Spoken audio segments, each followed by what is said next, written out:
히브리서 10장 35절. 자, 우리 같이 읽습니다. 그러므로 너희 담대함을 버리지 말라. 이것이 큰 상을 얻게 하느니라. 아멘. 오늘은 담대함의 영성, 담대함의 영성에 대해서 말씀을 드립니다. 이 담대함이라는 이 뜻이 헬라어에서는 파레시아입니다. 파레시아. 숨김없이 말함, 거리낌 없는 태도, 확신에 찬 용맹, 두려움 없이 믿음으로 행동하는 그 행동, 이 모든 것들이 파레시아, 담대하다는 말이에요. 이 말을 종합하면 하나님 앞에서 확신에 찬 사람을 말해요. 그러니까 하나님 앞에 확신을 얼마나 많이 하느냐에 따라서 우리가 사람들 앞에서 복음을 전하는 용기도 갖게 되고, 또 자기 확신이 아니라 하나님을 신뢰하면서 나오는 담대한 용기를 가지고 행동하고. 그러니까 우리가 여호수아가 요단강을 건널 때 그냥 뛰어들라 그러잖아요. 여호와 하나님을 신뢰하고 전진을 시켰어요. 이게 발목에 물이 닿자마자 요단의 물이 말랐습니다. 참 대단한 용기지요. 그러니까 우리가 다윗이 골리앗 앞에 나아갈 때 그 용기는 대단한 거예요. 무장도 아니고 전쟁을 해본 사람도 아니에요. 양치기에 불과한 소년입니다. 10대의 소년이 2m 90이나 되는 거장을 향해 달려가서 물매를 던져서 그를 쓰러뜨려요. 이거는 하나님에 대한 확신이 없으면 그런 행동이 나올 수 없어요. 그러니까 사람은 하나님을 얼마나 믿고 신뢰하느냐에 따라서 그의 모든 행동이 다 반영된다는 겁니다. 자, 사도행전 4장 29절에 보면 종들로 하여금 담대히 하나님의 말씀을 전하게 하여 주옵소서. 그러니까 사도들이 하나님의 말씀을 용기 있게 담대하게 전하게 해달라고 기도하고 있습니다. 그때 이 일을 이루게 하시려고 성령이 강력하게 임하여서 그것을 진동시켰습니다. 진동시켰어요. 자, 그 다음에 우리가 이제 히브리어로 이 담대함이란 말을 두 가지로 번역을 하는데, 첫째가 바타흐입니다. 바타흐. 히브리어로 바타흐. 이 말은 신뢰한다. 하나님을 신뢰한다. 하나님을 100% 의지한다. 하나님만이 나에게 유일한 안전한 반석과 요새시다. 이런 큰 뜻. 그래서 감정적인 용기라기보다는 하나님께 전적으로 맡기는 신뢰, 이게 담대함이에요. 그러니까 담대함은 하나님을 믿는 믿음의 분량에서 나오는 거지, 결코 그 사람의 의지가 강하고 막 어마어마한 무력을 또한 무술을 쌓았다고 해서 담대할 수는 없는 거예요. 그래서 잠언 3장 5절에도 너는 마음을 다하여 여호와를 신뢰하라. 신뢰하는 겁니다. 자, 그 다음에 다른 히브리어 하나는 하자크라는 말이에요. 이 말은 하나님이 강하게 만들다, 하나님이 굳세게 만들다, 하나님이 단단히 붙잡다, 그런 말씀입니다. 얼마나 하나님이 강력하게 붙들었으면 불 속에 그냥 자기들이 결단하고 들어가겠어요. 얼마나 하나님이 강하게 붙들었으면 사자굴에 그냥 들어가겠냐고요. 겁도 없이 표정 하나 안 바뀌고 기쁜 마음으로 행동을 했다는 겁니다. 그러니까 두려움 속에서도 의지를 굳게 세우는 이것이 담대함이에요. 즉 하나님의 명령 앞에서의 결단을 의미하는 거죠. 여러분, 만약에 이 아브라함이 담대함이 없었더라면, 담대한 믿음이 없었더라면 아들 못 죽여요. 그러니까 하나님의 명령에는 타협이 없는 거예요. 일단은 순종해야 돼요. 그것이 사는 길이에요. 그 스스로가. 그것은 누구도 막을 수 있는 게 아니에요. 그 사람들이 막아서도 안 되는 게, 막으면 다 죽어요. 자, 그래서 오늘 본문이 무엇보다 중요합니다. 우리에게 중요해요. 지금 히브리서 이 시대의 상황이 초대교회 박해 시대가 끝나지 않았어요. 그런데 가장 문제가 뭐냐면 심한 박해. 예수 믿는다, 또 예배 가다가 예배 장소에 잡히면 바로 끌려가서 매를 맞고 옥에 갇히고 재산을 몰수당하는 이런 어마어마한 위기 속에 있었습니다. 그리고 또 하나는 신앙을 포기하고 다시 유대교로 돌아가려는 유혹이 너무 강했어요.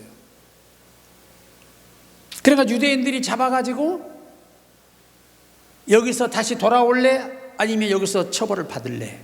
이렇게 정면으로 핍박을 하는 그런 상황입니다. 그때 히브리서 기자가 담대함을 버리지 마라. 하나님을 진짜 신뢰한다면 이 믿음의 길을 버리지 말라는 겁니다. 과거의 종교로 돌아가지 말라는 거예요. 그러니까 우리가 담대한 믿음이란 배짱 있는 게 아니에요. 그건 인간의 의지가 만들어내는 산물이죠. 하나님을 신뢰함으로 믿음의 확신으로 오는 이 담대한 용기 행동, 이것이 기적을 일으킵니다.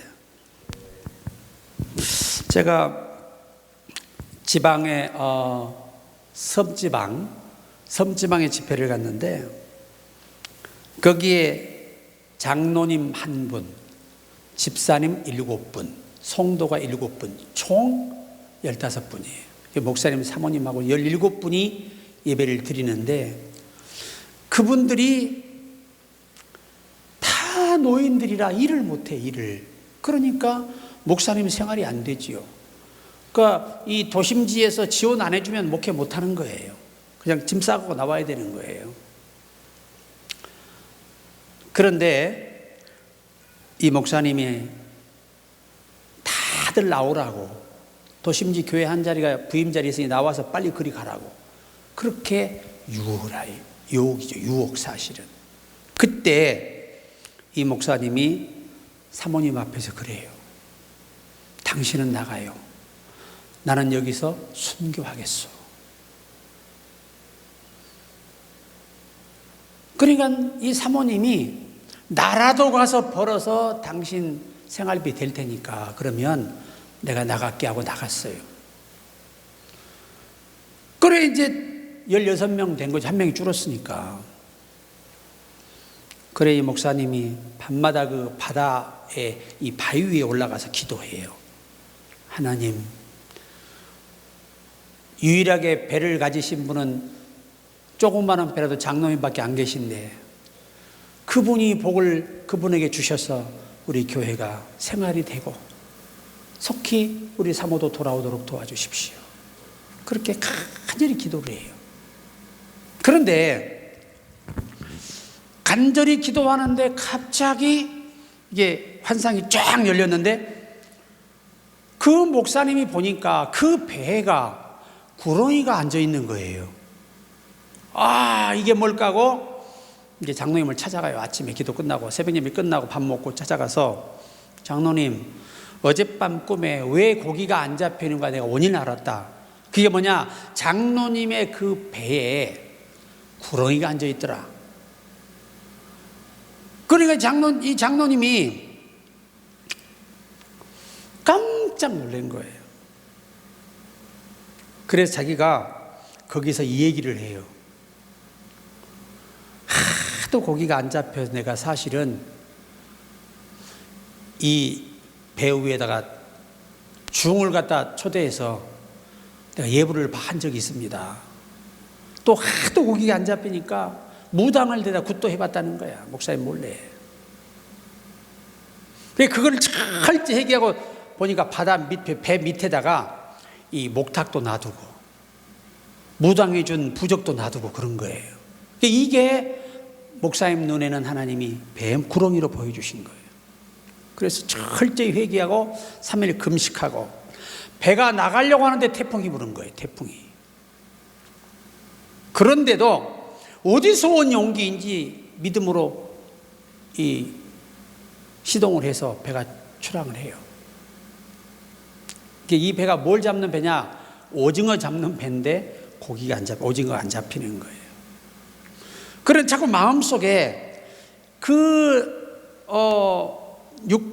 배 선착장에서 10km 이상을 가서 배 중앙에 가서 그분을 던지라는, 이 고기를 잡으라는 감동이 와가지고 그냥 순종해 간 거예요. 그리고 밤새 불을 켜고 이제 일을 했죠. 그래 이제 그 태풍은 멈추고 무사히 귀향을 했는데 들어왔는데 세상에 그 배가 가라앉을 정도예요. 생애 처음으로 그렇게 많은 오징어를 잡아본 적이 없다는 거예요. 그래서 그 오징어 팔아서 첫 번째 이 재물을 하나님께 다 드린 거예요. 싹 다. 이건 하나님이 회개의 열매로 주신 거라서 요것은 다 팔아서 하나님의 교회를 위해 쓰겠습니다 해가지고 그 싹 팔아서 오니까 그 당시 돈으로 한 200만 원 정도 되더래요. 큰 돈이죠.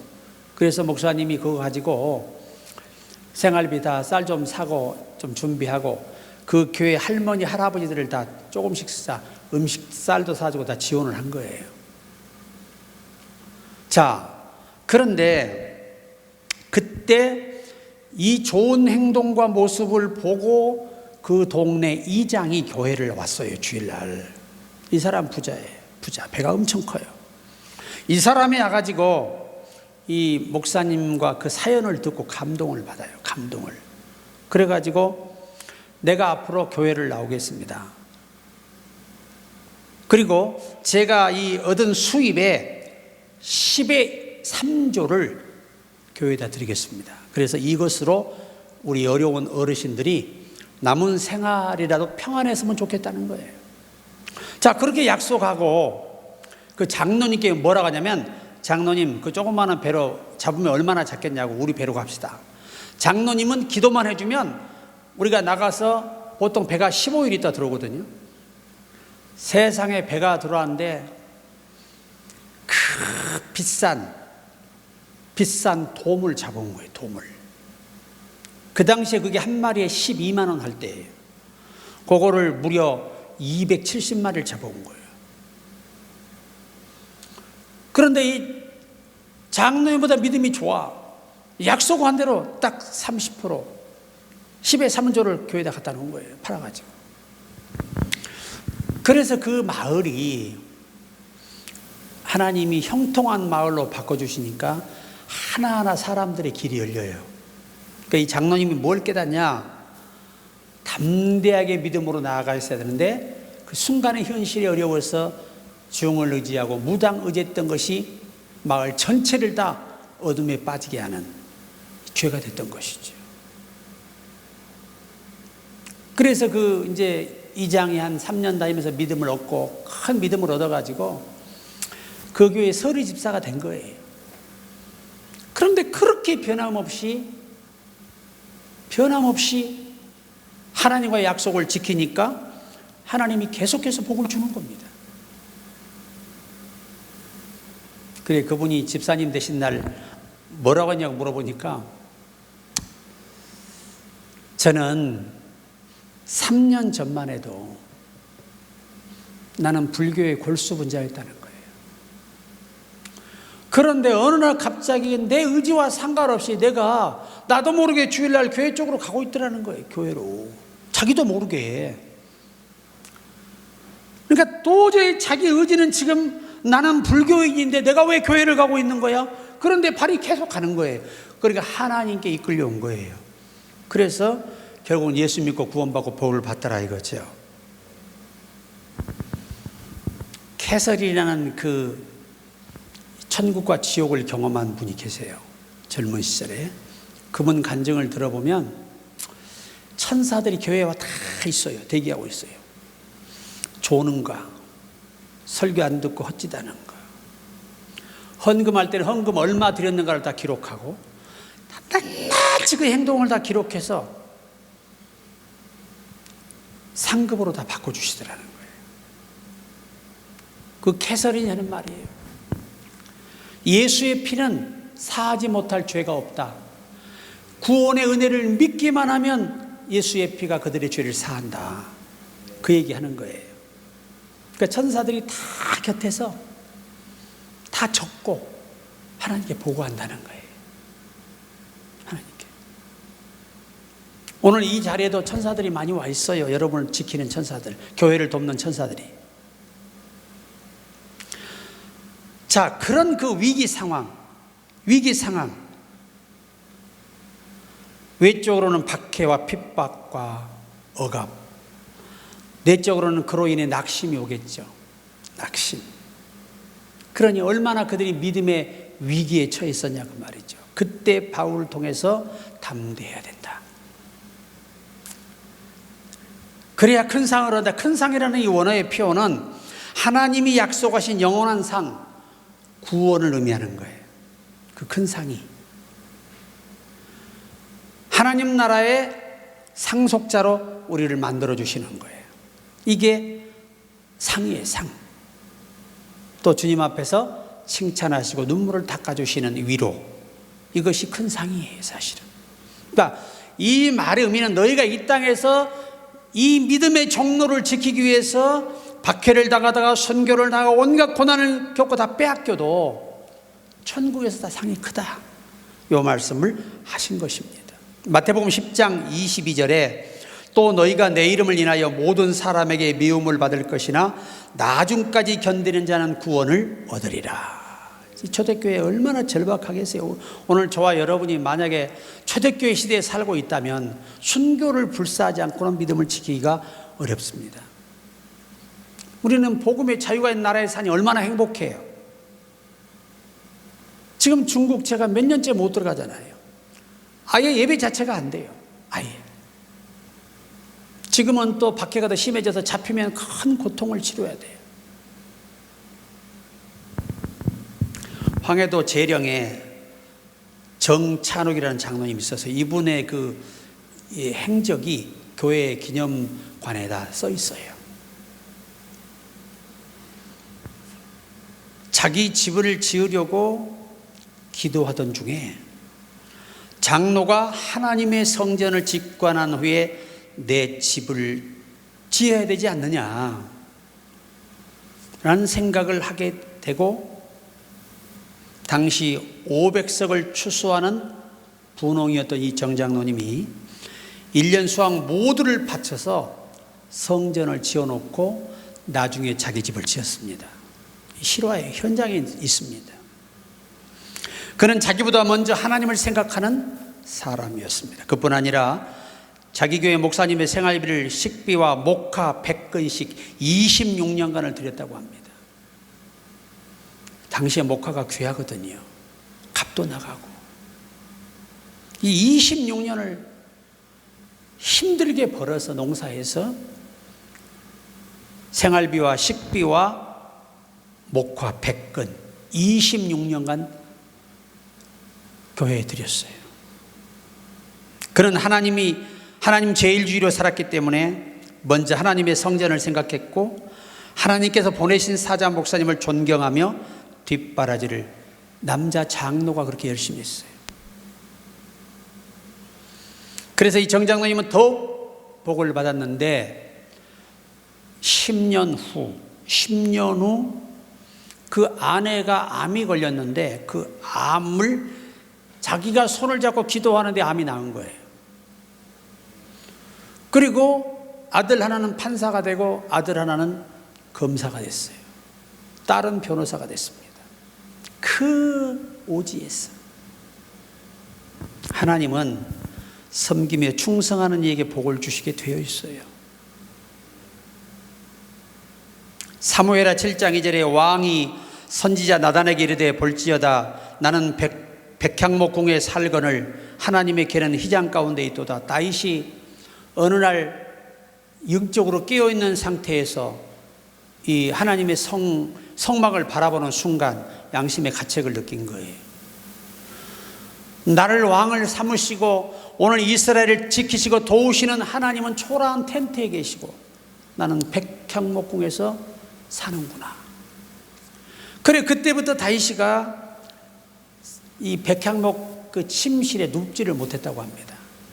그래 눈물로 침상을 또 띄우며 요를 적셨다는 거예요. 그렇게 충성된 사람. 여러분 다윗 하면 용맹이잖아요, 그렇죠?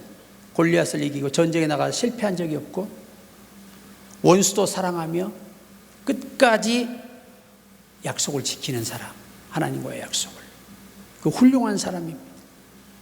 그러니까 우리가 하나님 제일주의는 우선순위가 분명히 있다는 거죠, 성경에도. 그런데 우리가 이 담대함은 말이죠, 위기 속에서 빛이 나요. 위기 속에서. 담대한 사람들은 평안할 때보다 어려울 때도 빛이 난다는 거예요. 어려울 때. 사드락 메삭 아벳느고, 여러분 모든 역사의 장을 바꿔버리잖아요. 다니엘도 마찬가지잖아요. 다니엘도 그 믿음의 용기가 왕의 마음을 돌이켜 기독교인을 만들어버려요. 시편 31편 24절에 여호와를 바라는 너희들아 강하고 담대하라. 정말 배짱과 용기 없이는요 하나님의 기적을 눈앞에 두고도 놓쳐요. 여호수아 1장 6절에 강하고 담대하라. 너는 내가 그들의 조상에게 맹세하여 그들에게 주리라 한 땅을 이 백성에게 차지하게 하리라. 늘 하시는 말씀이 뭐지요? 담대해야 된다. 너희 군대보다 강하다고 해서 두려워하지 말라는 거예요. 모든 여건이 저들보다 불리하다고 해도 절대 믿음을 포기하지 말라는 겁니다. 왜? 반드시 하나님은 차지하게 하신다는 거예요.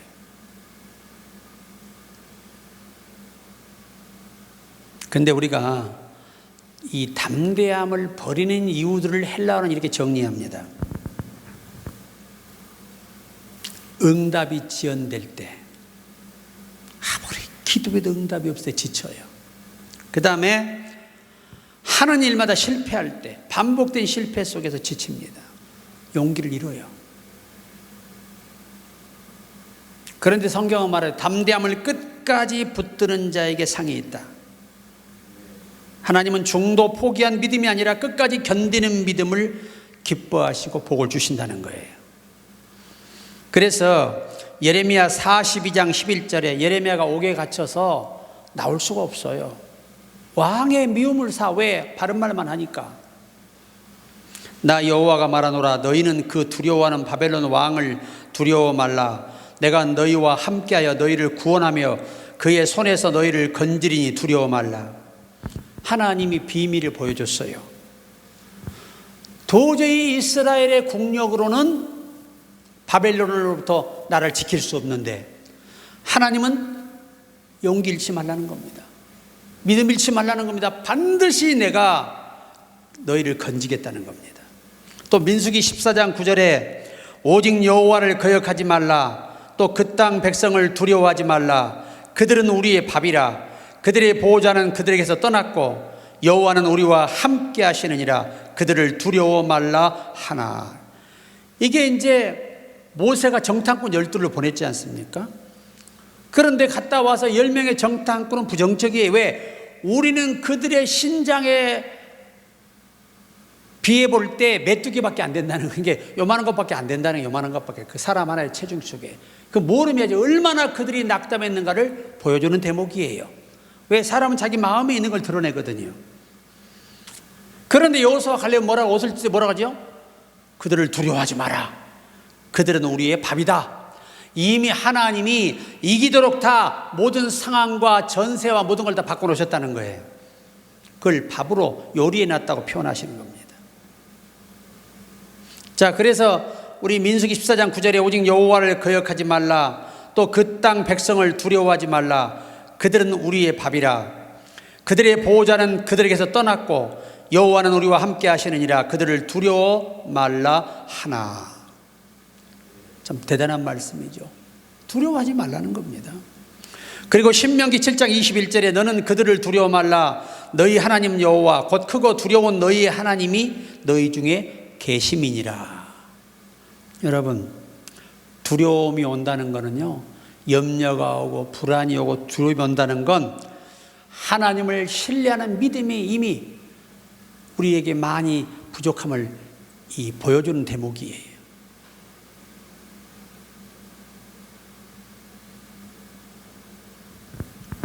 제가 늘 간증했습니다마는 그 손양호 목사님이 총살의 현장으로 끌려가실 때 공산당들에게, 그 공산당에게 전도했다가 개머리폰에 이 턱을 쳐가지고 다 나가서 다 부서져 덜렁덜렁해요.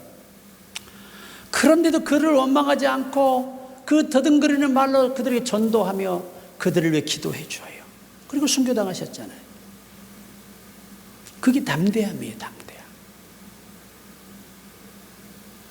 담대함은 상황이 좋아서 생기는 것이 아니에요.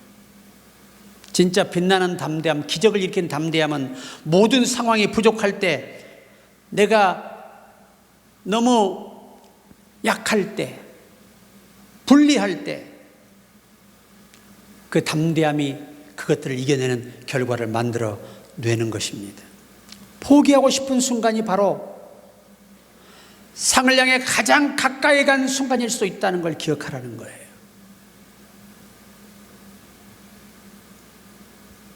여러분, 사실 우리가 성경을 보다 보면은 이사야 54장 4절에 두려워 말라, 내가 수치를 당치 아니하리라, 놀라지 말라, 내가 부끄러움을 보지 아니하리라, 내가 내 청년 때의 수치를 잊겠고 과부 때의 추욕을 다시 기억함이 없으리니.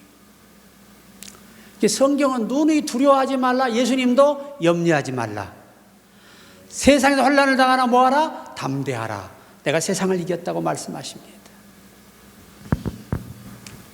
우리가 불안해지잖아요. 담대함을 잃어버리잖아요. 잠을 잘 수가 없어요.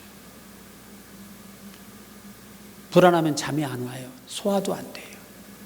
모든 것이 다 부정적으로 보여요.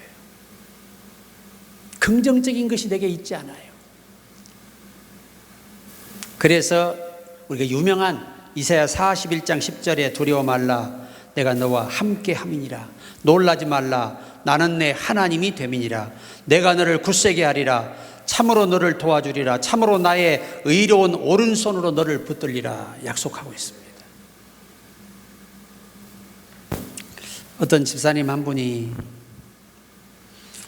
이 시골에서 조금 읍내가 한 10km가 된답니다. 거기를 걸어 다니는데 자전거를 못 타니까 차도 없고, 근데 그 길을 걸어오면서 늘 애우는 요절이 이사야 41장 10절이에요. 특히 밤이 되면 무섭잖아요. 요즘 같은 세상은 더 무섭죠, 사실은. 그러니까 지금은 밤에 여성들이 혼자 걷는 건 위험한 거예요. 어떤 일을 마귀로부터 겪을지 모릅니다. 그러니까 아예 스스로 조심해야 돼요. 그런데 거의 집을 다 와가는데 생전 못 본 덩치가 소만한 남자가 그냥 목을 그냥 탁 짚는 거예요.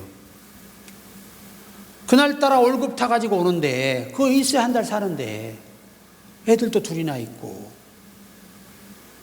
그래서 거기서 그냥 다른 거 안 하고 요 요절을 외운 거예요. 말 대꾸도 안 하고 요절만 외운 거예요. 그런데 난 이제 죽는구나 그랬는데 세상에 어느새 손을 놓고 사람이 사라진 거예요. 그래서 그냥 얼마나 그냥 하나님께 감사하면서 집에 들어오자 무릎 꿇고 기도하면서 감사하고 아이들 안고 감사하고 눈물을 흘린 거예요. 그런데 그 다음 주일날이 됐습니다. 밤에 너무 덩치만 크지만 얼굴을 제대로 안 보이잖아요. 그런데 생전 처음 보는 사람이 딱 교회 끝에 앉아서 이렇게 숨어 있는 거예요. 그래 예배가 끝나자마자 그 사람이 무릎을 턱 꿇더니 제가 잘못했습니다. 죽을 죄를 지었습니다. 그럼 영문도 얼굴을 못 봤기 때문에 이게 뭔 소린가 그러는데 자초지정을 얘기하니까 이해가 됐던 거예요. 근데 이분이 너무 사업 실패로 어렵다 보니까 또 사업이 잘 될 때부터 해서 이 누리다 보니까 교회를 안 간 거예요. 허랑방탕하고. 그러니까 결혼하고 교회를 안 다니는 거죠. 왜? 돈 맛을 봐버리니까. 그런데 이제 막상 사업을 실패하고 나니까 살 길이 막막하잖아요. 술로 그냥 고래가 되고, 그날도 슬기운에 그냥 순간적으로 그 돈을 뺏기 위해서 그 멱살을 잡은 거예요. 그런데 집사님께서 두려워 말라, 내가 너와 함께함이라. 놀라지 말라, 나는 내 하나님이 됨이니라. 내가 너를 굳세게 하리라. 참으로 너를 도와주리라. 참으로 나의 의로운 오른손으로 너를 붙들리라. 이 말씀을 듣는 순간 양심의 가책을 받고 자기도 모르는 사이에 손을 놔버린 거예요. 뛰어간 거예요. 술이 깨고 아침에 그 상황을 연상하니 얼마나 두려워요. 그런데 그 집사님이 외웠던 이 요절이 자기가 평소에 그 교회 다닐 때 좋아했던 요절이라고 합니다. 하나님의 말씀이 그 양심을 돌려서 집사님도 살리고 그도 살린 거예요. 그래가지고 이분이 이제 교회를 나오다가 한 6개월쯤 돼서 이 고물상 있잖아요. 고물상. 근데 이분은 고물상을 해도 이 파지 주는 게 아니라 공사장이나 쇠 있죠. 쇠. 용접기로 다 자르고 뜯어가지고 그 사업을 해요. 그런데 한 1년 만에 엄청나게 또 잘 돼서 돈을 벌었어요. 그래 빚도 갚고. 그런데 자기가 그 순간 상처를 줘도 그 집사님께 너무 미안하잖아요. 그래서 자기가 기도했대. 1년간을 하나님 돈을 주시면 내가 꼭 저분을 돕겠습니다. 그래서 세상에 그 자기가 본 수입의 11조는 교회에다 드리고 11조는 이 집사님을 드리는 거예요. 그 세월이 25년이래요. 그런데 그 집사님은 그걸 다 자기를 위해 쓰지 않고 자기 자녀를 위해 필요한 것만 조금 쓰고는 그걸로 이 어려운 이 섬지방 교회를 그 귀한 물질을 가지고 후원을 했다는 거예요. 그러니까 둘 다 잘 된 거죠, 용육이. 만약에 그분이 하나님이 담대함을 주지 않았더라면, 이전의 믿음을 회복시키지 않았더라면 절대 교회에 못 오지요. 그렇게까지도 하나님이 역사하시더라. 그거예요. 담대함이 그렇게 상을 얻게 하는데, 하늘의 상만 얻는 게 땅에서도 큰 유익을 얻고 복을 얻고 덕을 얻는 그런 상이 되더라는 것입니다. 오늘 사랑하는 여러분, 말씀을 마칩니다. 우리는 담대해야 됩니다. 담대하기 위해서는 무예를 닦고 운동을 하고 뭐 좋은 약을 먹고 그걸로 담대해지지 않는다는 거예요. 하나님을 믿는 믿음이 분량이 커질수록 우리는 담대해지는 것입니다. 그래서 우리 모두 우리 주님 오실 때 또 잘했다 칭찬받을 뿐만 아니라 땅에서도 상을 누리는 우리가 되기를 주의 이름으로 축원합니다.